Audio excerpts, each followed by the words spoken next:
Aujourd'hui, c'est la 11e vidéo de Philoplète, de moi, mais de ma partie Philoplète, donc toujours mi-philosophe, mi-pipelette. Et aujourd'hui, assez logiquement, je commence à ressentir la fatigue de tenir le rythme quotidien. Et cette régularité, j'adore me mettre toujours des challenges hyper intenses en termes de régularité. Et donc ça va être le sujet du jour, tant qu'à faire. J'utilise toujours ce qui est présent en moi pour pouvoir vous le partager. Euh, alors, aujourd'hui le sujet, discipline et régularité. Moi je les lis en fait un petit peu tous les deux parce que j'ai la sensation que quand on parle de régularité, forcément, on travaille sa discipline. Et sa discipline, c'est quoi? Alors encore une fois, dans mon monde de philoplète à moi, hein, c'est choisir entre ce que je veux faire vraiment versus ce que je veux faire maintenant. Et je trouve que c'est une des meilleures définitions de la discipline. D'ailleurs, j'avais fait une petite vignette là-dessus parce que, oui, là, je vous avoue, vu ma journée, enregistrer un live maintenant, c'est pas du tout confortable.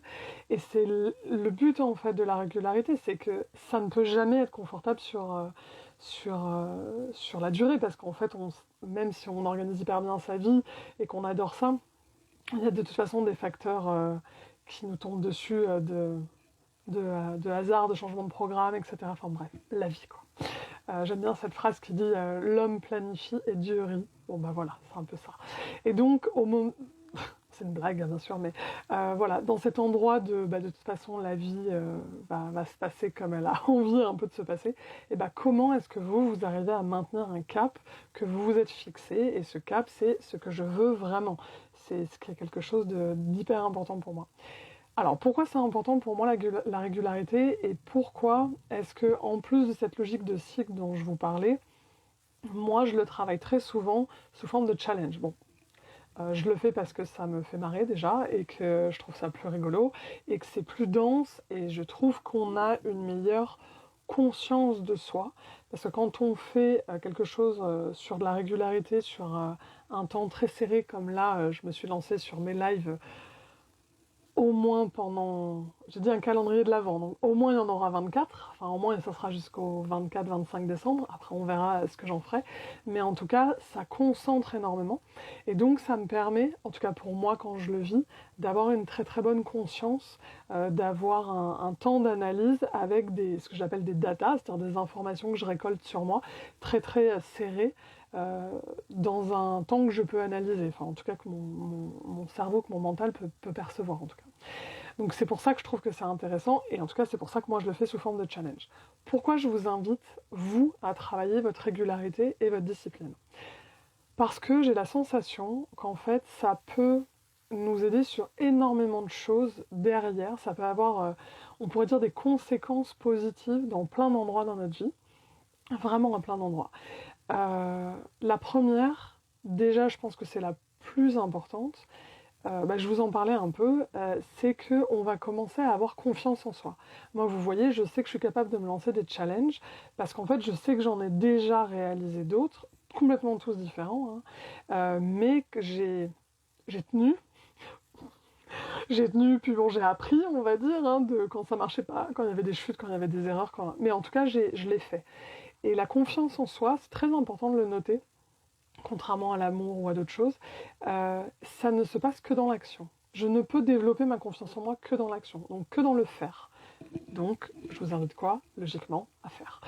À faire et de manière régulière. Ça, c'est vraiment hyper important. La deuxième chose, j'en avais déjà un peu parlé, c'est l'importance d'être fier de soi, de travailler cette capacité à se dire waouh, c'est vraiment génial. Et là, dans la fierté, c'est ce que je vous disais tout à l'heure, bon, c'est clairement mon chemin et c'est ce que j'aime, sinon je serais pas là avec vous en discuter, mais de tout analyser, de tout chercher à comprendre, moi ça me fait du bien et ça m'apaise. Mais même si vous n'avez pas envie d'analyser dans le micro-détail comment vous fonctionnez, ce qui est important pour vous, je pense que c'est quand même important d'avoir ces moments globalement de connaissance de soi, et à un endroit de se dire bon bah c'est génial parce que j'ai dépassé certaines croyances, je pensais que je n'avais pas confiance, je pensais que je n'étais pas capable et je l'ai fait. Alors peut-être que je ne l'ai pas fait à la hauteur du fantasme que j'avais, n'empêche que j'ai réussi. Et, euh, et pour moi, c'est vraiment développer l'énergie du masculin, hein, pas les hommes, hein, l'énergie du masculin, l'énergie qu'on peut appeler le yang, c'est-à-dire l'énergie du faire. Et avec une vision du faire qui est le plus bienveillante, respectueuse, dans la curiosité, dans la connaissance de soi. Donc voilà, ça, je trouve que c'est hyper important. Si ça peut vous amener de la fierté à la fin, c'est super. C'est le point idéal. Après, un autre point qui est intéressant, je trouve que ça développe, c'est la capacité à prioriser.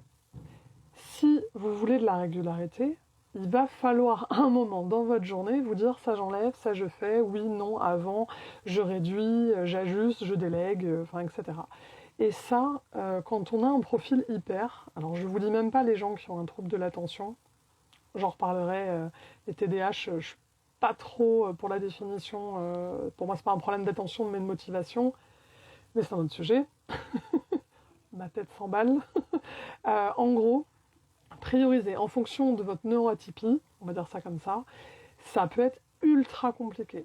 Pourquoi ? Parce qu'en fait, vous allez prioriser par le cœur plutôt que forcément par ce que vous aviez prévu, et donc on va souvent être dans quelque chose de l'instantanéité, et pardon. Et on va avoir du mal à garder, vous voyez ce que je vous disais au début, la discipline, c'est ce que je veux vraiment versus ce que je veux maintenant. C'est clair que là maintenant, vu ma journée, et vu qu'il se remet à pleuvoir, j'espère que vous m'entendez, oui, je préférerais faire d'autres choses, et en même temps, non, ce que je veux vraiment, c'est des moments avec vous, c'est du lien, c'est transmettre. Je me suis bloquée pendant des années, et donc en fait, si, pour moi, même s'il va y avoir des résistances, des empêchements, on a déjà parlé de résistance, là, juste dans la journée, vous avez des empêchements, il y a des choses qui vous arrivent dessus, vous n'aviez pas prévu, et bien vous arrivez quand même devant la tâche à faire, peu importe l'engagement que vous avez, et vous êtes capable de l'honorer au mieux que vous pouvez. Et donc, derrière la priorisation, vous l'entendez, un autre avantage, si vous connaissez les accords Toltec, c'est de faire de son mieux. Et là, vraiment, c'est pas juste lire le livre et se dire « Ah, ça a l'air trop chouette comme idée, je vais faire ça ». C'est vraiment le vivre dans votre corps, dans vos tripes presque. C'est-à-dire, c'est quoi mon mieux aujourd'hui ? Et en fait, dans la régularité, alors, je vous donnerai des petites astuces sur comment pratiquer la régularité, en tout cas ce que moi j'ai développé et ce qui a plutôt bien marché. Après, c'est dans mon profil, vous adaptez, etc. Mais faire de son mieux, quand on fait quelque chose de manière régulière, on ne peut pas aller au perfectionnisme. C'est pas possible. Enfin, je vais vous le détailler après, mais c'est-à-dire qu'on se rend compte que la perfection dans la régularité, c'est d'être là. Et c'est d'être présent. Et c'est de s'engager. Et après, on fait ce qu'on peut. Et c'est là où on apprend le faire de son mieux. C'est pas de son mieux dans le sens le plus, c'est qu'est-ce que j'ai comme ressources. Et c'est là que ça change complètement, mais même tout dans son rapport au travail, à l'amitié, toutes les relations d'ailleurs, j'allais dire au couple, aux enfants, etc. Vous allez vous rendre compte que si vous avez des enfants, bon, j'espère que j'allais dire bien sûr que vous les aimez. J'espère quand même que vous les aimez. Mais il y a des jours où c'est plus difficile de les aimer. Dans le sens, aimer dans le sens être présent, être à l'écoute, etc. Il y a des jours où on n'a pas de ressources, on est épuisé, ou on est malade, on n'a pas dormi, on est stressé, on n'a pas le temps, etc. Et bien vous faites quand même de votre mieux, inconsciemment vous le faites, puisque vous êtes quand même présent, et puis vous êtes là, et puis vous allez essayer. Et donc, alors, essayer ou faire, pour la blague. Et donc c'est ça en fait que ça va vous apprendre, c'est ce que ça veut vraiment dire, de faire de son mieux. C'est qu'est-ce que j'ai aujourd'hui, qu'est-ce que je fais. Par exemple, j'avais envie ce matin d'un autre sujet qui était un peu plus émotionnel pour moi, un peu plus engageant, et bien aujourd'hui, avec les ressources que j'ai, c'était pas possible. Ça m'aurait demandé trop de temps, un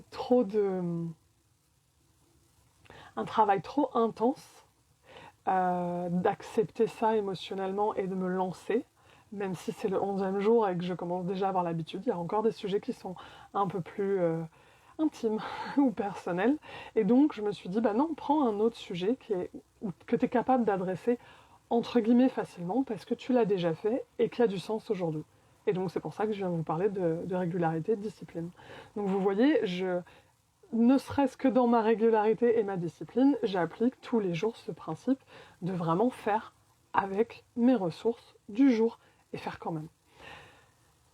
Un autre point que j'aime beaucoup aussi, on est dans une société, alors vous avez dû voir, je crois qu'Arte avait fait une super série là-dessus sur nos addictions aux réseaux sociaux. En plus, je vous poste ça sur les réseaux sociaux, que vous me regardez sur Instagram ou sur YouTube. Dans tous les cas, c'est des endroits hyper forts sur ce qu'on appelle le temps court et où on va se prendre des shoots de dopamine. Et ça fait vraiment du bien. Alors là, on est complètement dans ce que je veux maintenant, c'est-à-dire de la paix, de la glandouille, du bien, un peu des câlins, etc. Enfin, des câlins à l'intérieur. Or là, quand vous choisissez la régularité, pardon, j'ai encore des restes de ma maladie. Quand vous choisissez la régularité, vous choisissez quoi ? Vous choisissez le temps long. Vous vous dites non, j'arrête de scroller, j'arrête de liker ou de m'énerver d'ailleurs, parce que je peux être dans plein de réactions émotionnelles par rapport aux gens. Je vais prendre un temps pour moi et je vais m'engager sur mon projet.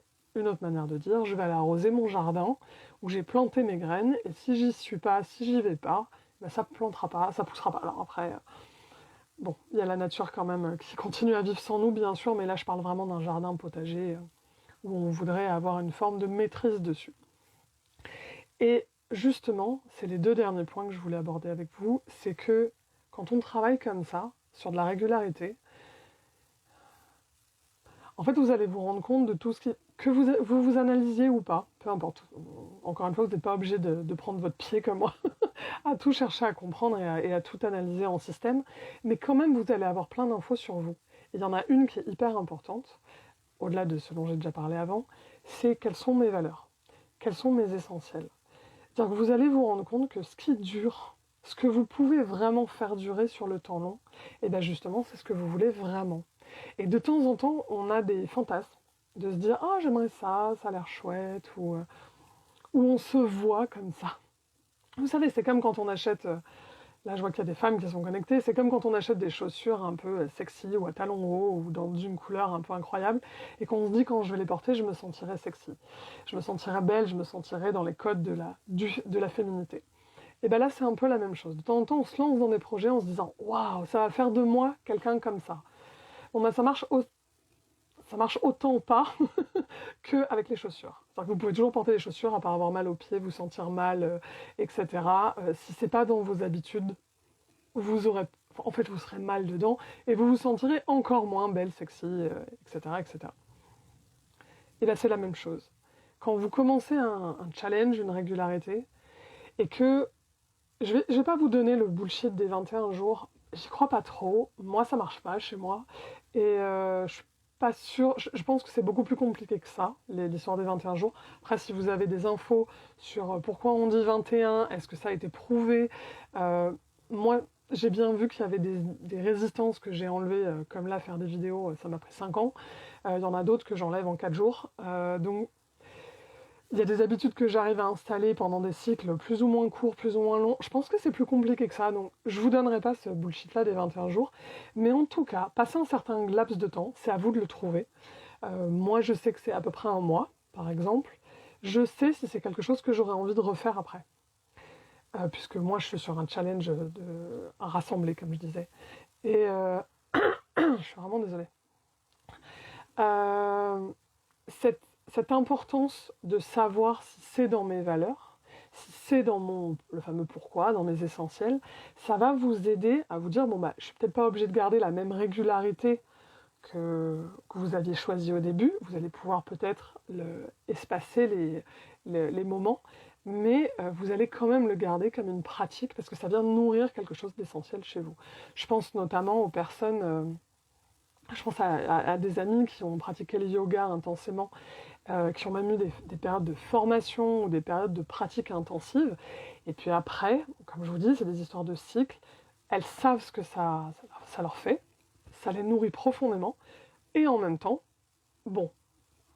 si elles ont envie d'ouvrir quelque chose, un nouvel espace dans leur vie, ça prenait peut-être trop de place. Donc la personne va commencer à ajuster ses cycles par rapport à ça et ajuster sa régularité. Et ça, bah, du coup, je trouve ça génial parce que ça montre à quel point on connaît ses cycles, on connaît son fonctionnement, on connaît ses modes de motivation, etc. Et donc, pour conclure, je pourrais dire sur cette histoire de discipline et de régularité, c'est qu'en fait, pour moi, travailler ça chez soi, surtout dans une période, je vous dis, où on est dans l'instantanéité, très dur à dire quand on est dyslexique, instantanéité, c'est un vrai challenge que de garder le cap. Et d'ailleurs, je vous conseille d'enlever vos notifications. Ça enlève le cap, en général. Donc en gros, pour moi, ce qui va se jouer derrière, mais je referai sans doute une vidéo là-dessus, c'est est-ce que je choisis la maîtrise ou est-ce que je choisis le contrôle? Et pour moi, c'est extrêmement différent. Le contrôle, regardez les endroits où vous êtes dans le contrôle. En fait, c'est de l'évitement pour apaiser le cœur ou le corps. C'est-à-dire que j'ai absolument besoin que ça se passe comme je veux que ça se passe, parce qu'en fait, j'ai tellement peur d'autre chose que je laisse pas faire la vie. Je laisse pas faire le vivant, je laisse rien à la surprise ou à ce qui pourrait se passer. Je veux que ce soit comme je veux que ce soit. Donc ça prouve bien qu'en fait, l'énergie qu'il y a derrière, c'est « je veux surtout pas ça ». Vous l'entendez. Donc allez regarder un petit peu ces endroits-là. Et donc là, moi, ce que je vous propose à travers la discipline et la régularité, c'est quoi? C'est la maîtrise. Et la maîtrise, c'est quoi? Pour moi, c'est l'excellence qui vient du cœur. C'est-à-dire, c'est quelque chose de tellement important pour moi que j'ai besoin de m'entraîner, de m'entraîner, de m'entraîner, encore et encore et encore, pour arriver à un niveau de pratique, quelle qu'elle soit.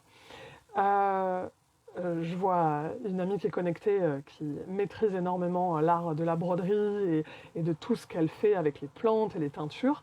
Bah, pour moi, elle atteint un niveau de maîtrise qui est celui qu'elle veut atteindre. Et donc elle va continuer à pratiquer, c'est-à-dire qu'on n'est plus dans « je me force », on est dans « c'est tellement important pour moi, ça me fait tellement du bien, ça me nourrit tellement » qu'en fait, oui, je vais continuer à pratiquer tout le temps, comme je vous dis, avec une régularité qui peut bouger en fonction des cycles. Voilà, donc pour moi, c'est pas du tout la même chose, parce que ça vient vraiment de l'intérieur et ça vient sublimer à l'extérieur avec une excellence qui est pour moi donc l'inverse du perfectionnisme. Si on peut mettre... Je vous reparlerai de tout ça, parce que le perfectionnisme, c'est encore autre chose de ce qu'on peut imaginer. Enfin, en tout cas, moi dans mon monde. Et voilà. Comment est-ce qu'on peut pratiquer cette régularité dont je vous parle, qui, en tout cas, j'espère que ça vous a donné un petit peu envie. Tout ce que je vous ai donné comme conséquences positives, comme écho positif que ça pourrait avoir dans votre vie quand vous commencez à prendre ce genre de challenge de régularité et de discipline. Moi, ce que je vous conseille, je vais repartir sur une des vidéos que j'ai faites sur faire des petites choses. Je vous conseille de choisir un domaine qui n'est justement pas du tout votre domaine d'expertise et votre domaine de maîtrise. Par exemple, prenez quelque chose qui a rien à voir. Si vous n'avez jamais fait de jardinage et que vous vous en fichez, vous pouvez commencer par ça. Si il y a quelque chose que vous pouvez faire. Alors c'était en mois d'octobre. Mais il y a Inktober qui a été créé par exemple par un dessinateur et il s'était lancé le challenge de choisir un mot tous les jours, imposé, et il le partageait à sa communauté. Et il faisait un dessin par jour, alors c'est son boulot lui, donc c'est peut-être pas le meilleur exemple que j'ai, mais en tout cas il s'était donné un cadre de travail, il voulait maîtriser le dessin avec, je crois que c'était les stylos Bic, oui, Ink, bah oui, Ink, c'est avec l'encre. Et donc il a travaillé ça, il l'a partagé. Et je sais que par exemple c'est quelque chose que j'ai fait pendant 4 ans, alors que je ne dessine absolument pas et que je ne sais pas dessiner, enfin c'est pas du tout un de mes objectifs, sauf que j'adore ça et je prends jamais le temps. Et bah donc là je me suis donné ça comme objectif. Il y a des gens qui vont se donner comme objectif, ça peut être un objectif de sport, ça peut être un objectif, je parlais tout à l'heure, vous pouvez vous mettre à la broderie, à la cuisine, faire des gâteaux tous les jours ou des desserts, j'en sais rien. En tout cas, ce qui est intéressant, c'est que ce soit quelque chose de très court. Moi, je recommande que ça prenne moins de 10 minutes par jour. Ce que je ne fais pas parce que moi, mes lives, de temps en temps, ils prennent plus de temps. Pourquoi je vous recommande que ce soit très court? Parce que si vous vous donnez un challenge comme moi, je vais faire ça pendant 1 mois tous les jours, comme une pratique, La problématique, c'est si c'est trop long, vous n'allez pas tenir. Si ça demande trop de matériel, vous n'allez pas tenir. Parce qu'il y a des jours où vous allez bouger, il y a des jours où ça va être compliqué. Donc prenez des choses qui soient faciles. Cet exemple de Inktober, il disait, vous prenez un post-it, vous prenez un stylo bic, vous faites votre dessin. Et je trouve ça assez chouette. Moi, j'aime bien l'exemple de la nourriture, parce que on est obligé de manger, et que donc, tant qu'à faire, où que vous soyez, vous aurez toujours la possibilité d'essayer de faire une recette de crêpes, ou un cocktail, ou j'en sais rien, ou quelque chose comme ça. Essayez de prendre quelque chose qui soit faisable, qui soit réduit en termes d'espace ou de technique, et qui soit transportable. Surtout si vous prenez un mois, a priori, vous allez quand même bouger. La deuxième chose, moi, je vous propose d'avoir le soutien d'un groupe. Je vous reparlerai du pouvoir des cercles, de l'importance de la parole, de l'échange, etc. Quand on est seul, dans un challenge comme ça de régularité, c'est ce que je vous disais, on va se confronter au temps long. Et le temps long, il n'est pas très excitant. Il y a certains jours, vraiment, c'est difficile. Et donc, d'avoir un groupe autour de nous qui nous motive, qui nous soutient, qui nous dit « Allez, on y va », alors ça marche vraiment bien pour le sport, par exemple. Il y a plein de groupes qui vont courir ensemble, qui se donnent rendez-vous à la salle de sport, qui vont faire une pratique ensemble. Et ça marche, parce que même si moi j'ai un peu un relâchement, allez hop, il y a quelqu'un qui va me motiver. Ça marche aussi sur des groupes à distance. Vous pouvez créer vos petits groupes WhatsApp, vos groupes de texto avec vos amis. Moi, ce que je vous conseille, c'est en plus, surtout si c'est un sujet qui est important pour vous, c'est d'avoir un fichier de suivi d'analyse de vous. Alors bien sûr, je vais vous le proposer parce que moi c'est comme ça que je le pratique et je trouve que c'est doublement plus intéressant de faire les choses en conscience. Mais encore une fois, c'est moi. Ça sert à quoi de noter même 4-5 phrases par jour? Si vous avez déjà fait du travail en pleine conscience, ça vous permet de mieux vous connaître. Vous allez avoir une masse d'informations sur vos pourquoi, vos résistances, vos capacités. Vous allez redécouvrir peut-être des rêves, des fantasmes que vous avez oubliés et qui vont ressurgir derrière. Vous voyez, c'est comme s'il y avait... souvent dans une mélodie, on entend la musique principale et après il y a plein d'instruments derrière. Et c'est ça que ça va faire ressortir. C'est sous tous ces petits instruments, toutes ces petites voix derrière qu'on n'entend pas forcément au premier abord et qui sont quand même là. Ces voix, c'est vous qui vous parlez. Donc tant qu'à faire, autant écouter. Je dis souvent en rigolant, mais c'est très vrai, ça vous économise sérieusement plein de séances avec des psys ou des thérapeutes. Parce qu'en fait, vous allez remplir des cahiers d'infos. Bon, après, il faut savoir quoi en faire, mais au moins, vous avez la base. Et on sait souvent que c'est ça le plus compliqué, c'est d'avoir accès à l'information de ce qui est caché à l'intérieur de nous. Et après, moi, je vous conseillerais, mais c'est parce que c'est inspiré justement de mon travail que je fais là aujourd'hui avec vous, parce que pour moi, c'est un vrai travail de régularité, comme je vous disais, et c'est un vrai challenge, c'est d'essayer d'utiliser justement les réseaux sociaux pour partager. Pourquoi ? Parce qu'en fait, l'avantage d'un réseau social, c'est que c'est déjà un groupe. Vous allez devoir poster quelque chose, donc vous allez déjà mettre un petit commentaire, donc quelque part vous avez déjà un peu une mini-analyse, ou en tout cas une légende, on pourrait dire, de ce qui s'est passé dans la journée, pour le retenir. Et en plus, derrière, pour moi, je trouve que ça fait un énorme travail. Je vous parlais de l'importance de la fierté. Et ça nous permet de traverser la honte. Et la honte, c'est l'inverse de la fierté, sur un certain plan. Parce que la honte, c'est je me cache, et j'ose pas.